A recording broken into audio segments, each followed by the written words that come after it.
Politik luar negeri Indonesia. Landasan politik luar negeri Indonesia.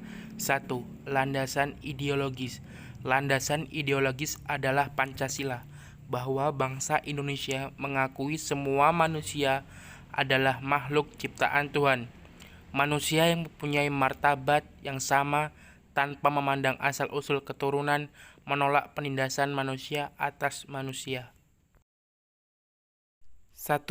Pengertian politik luar negeri. Politik luar negeri suatu negara merupakan refleksi atau cerminan politik dalam negeri.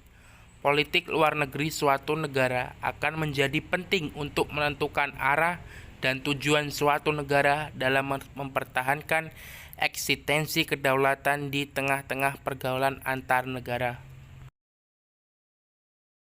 2. Landasan hukum politik luar negeri Indonesia.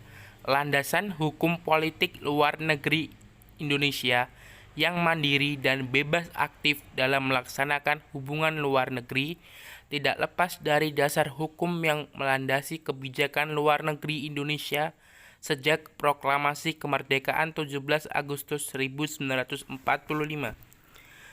Dasar hukum politik luar negeri Indonesia pada awal kemerdekaan didasarkan pada yang pertama, berdasarkan Undang-Undang Dasar 1945. B. Berdasarkan ketetapan MPR tanggal 22 Maret 1973. Dan yang C. Berdasarkan pada penjelasan TAP MPR tahun 1973. A. Berdasarkan Undang-Undang Dasar 1945.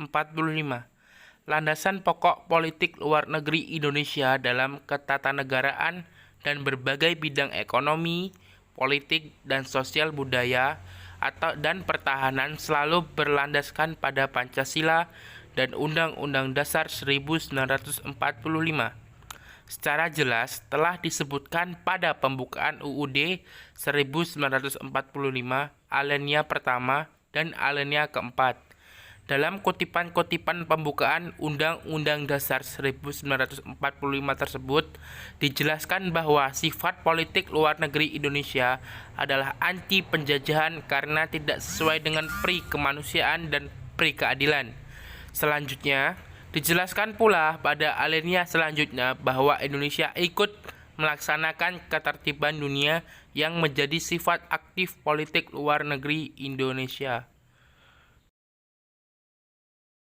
B. Berdasarkan ketetapan MPR tanggal 22 Maret 1973. Ketetapan MPR tanggal 22 Maret 1973 memuat garis-garis besar hukum negara mengenai arah kebijakan luar negeri Indonesia. Ketetapan tersebut menjelaskan langkah-langkah sebagai berikut. Yang pertama, terus melaksanakan politik luar negeri yang bebas aktif dengan mengabdikannya kepada kepentingan nasional, khususnya pembangunan ekonomi. Yang kedua, mengambil langkah-langkah untuk memantapkan stabilitas wilayah Asia Tenggara dan Pasifik Barat Daya, sehingga memungkinkan negara-negara di wilayah ini mampu mengurus masa depannya sendiri melalui pengembangan ketahanan nasional masing-masing serta memperkuat wadah dan kerjasama antar negara anggota Perhimpunan Bangsa-Bangsa di Asia Tenggara. Yang ketiga, mengembangkan kerjasama untuk tujuan damai dengan semua negara dan badan-badan internasional dan lebih meningkatkan peranannya dalam membantu bangsa-bangsa yang sedang memperjuangkan kemerdekaannya tanpa mengorbankan kepentingan dan kedaulatan nasional. C. Berdasarkan penjelasan TAP MPR tahun 1973. Penjelasan tentang TAP MPR tahun 1973 merupakan upaya untuk melaksanakan politik luar negeri Indonesia yang bebas aktif untuk diabdikan kepada kepentingan nasional. Usaha-usaha pokok yang harus dilakukan antara lain yang pertama, memperkuat persahabatan dan mempererat kerjasama antara negara-negara dalam lingkungan ASEAN. Yang kedua, memperkuat persahabatan dan memberi isi yang lebih nyata terhadap hubungan bertetangga yang baik dengan negara lain. Yang ketiga, mengembangkan setiap unsur dan kesempatan untuk memperkokoh perdamaian dan stabilitas di wilayah Asia Tenggara. Yang keempat, membina persahabatan dengan negara-negara di dunia pada umumnya, serta mengusahakan peranannya yang lebih aktif dalam memecahkan masalah-masalah dunia di lapangan ekonomi dan politik untuk memperkuat kerjasama antara bangsa-bangsa dan perdamaian dunia. Yang kelima, bersama-sama dengan negara berkembang lainnya memperjuangkan kepentingan bersama untuk pembangunan ekonomi. 3. Sejarah dan pelaksanaan politik luar negeri Indonesia. Sejarah dan pelaksanaan politik luar negeri Indonesia secara garis besar dapat dikelompokkan pada masa pemerintahan Soekarno, masa pemerintahan Soeharto, dan masa transisi demokrasi atau pasca kejatuhan Presiden Soeharto. Yang pertama yaitu pemerintahan Soekarno. Pada masa pemerintahan Soekarno, politik luar negeri Indonesia dicirikan dengan upaya mempertahankan kedaulatan Republik Indonesia dari agresi militer Belanda yang ingin kembali berkuasa di Indonesia. Yang kedua, pemerintahan Soeharto atau masa Orde Baru.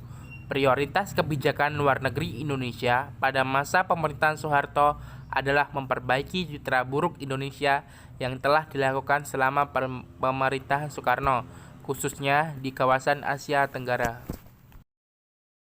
Yang ketiga, masa transisi demokrasi atau pasca kejatuhan Presiden Soeharto. Politik luar negeri Indonesia pada masa transisi demokrasi dibagi dalam 3 pemerintahan. Yang pertama, pemerintahan B.J. Habibie, yang kedua, pemerintahan Abdurrahman Wahid, dan ketiga, pemerintahan Megawati Soekarno Putri. Yang keempat yaitu arah kebijakan politik luar negeri Indonesia. Politik luar negeri Indonesia pada tahun-tahun mendatang lebih ditekankan pada upaya pembangunan ekonomi. Seperti diketahui bahwa politik luar negeri merupakan refleksi dari politik dalam negeri.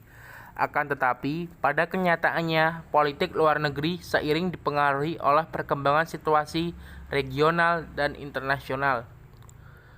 Hasyim Djajjal dalam pidato pengukuhan Guru Besar Madya Universitas Padjadjaran Bandung dalam Ilmu Hukum Internasional pada tanggal 24 Juni 1996 memberikan prediksi dan anggapan bahwa politik luar negeri Indonesia pada tahun 25 mendatang akan sangat dipengaruhi pada yang pertama, perubahan-perubahan dan perkembangan-perkembangan yang mungkin terjadi dalam kehidupan politik dan dalam negeri Indonesia.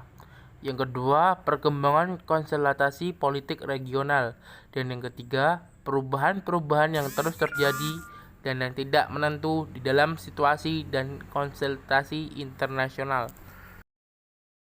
Selanjutnya, Hasyim juga menegaskan bahwa politik luar negeri Indonesia yang bebas aktif akan tetap relawan dengan penekanan yang lebih pada pembangunan ekonomi daripada retorik politik. Dengan demikian, arah kebijakan politik luar negeri Indonesia ditekankan pada upaya membela kepentingan nasional dan berdasarkan pada kerjasama ketimbang konfrontasi dengan negara tetangga atau negara lain. Yang kedua, menekankan pembangunan ekonomi daripada petualangan politik. Yang ketiga, mendukung kebijakan dalam meredakan ketegangan dan perlucutan senjata di tingkat regional dan global daripada membentuk persekutuan militer dan perlombaan senjata. Adapun isu-isu yang dapat mempengaruhi politik luar negeri Indonesia pada tahun-tahun mendatang adalah sebagai berikut. Yang pertama, isu penegakan HAM khususnya di daerah-daerah konflik seperti Aceh dan Papua. Yang kedua, isu lingkungan hidup seperti kerusakan hutan di Kalimantan, Sumatera, dan Papua. Dan yang ketiga, pemberantasan kelompok-kelompok radikal atau jaringan teroris domestik dan internasional yang mengatasnamakan agama dan kebencian etnis atau negara tertentu.